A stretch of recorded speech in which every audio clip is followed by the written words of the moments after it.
My dear friends, నువ్వు ఒక ప్రశ్న వేసుకో. నేటి నీ స్థాయికి కారణం ఎవరు అనే ఒక ప్రశ్న వేసుకో.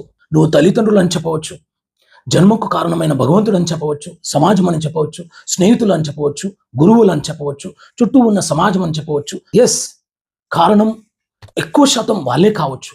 కానీ ఒక్కటి మాత్రం గుర్తుంచుకుంటే, నేటి నీ దుస్థితికి కానీ, నీ ఉన్నతమైన స్థితికి కానీ, నీకు ఎక్కువ మార్కులు రావడం కానీ, తక్కువ మార్కులు రావడం కానీ, లేదా ఉద్యోగం రావడం కానీ, నిరుద్యోగిగా ఉండడం కానీ, అనారోగ్యం కానీ, ఆరోగ్యం కానీ, ఎక్కువ శాతం నువ్వు ధనవంతుడిగా కానీ, పేదవాడిగా కానీ ఉండడానికి మరి తల్లిదండ్రులు, భగవంతుడు, సమాజము అవకాశాలు కల్పించడం వరకే కారణం.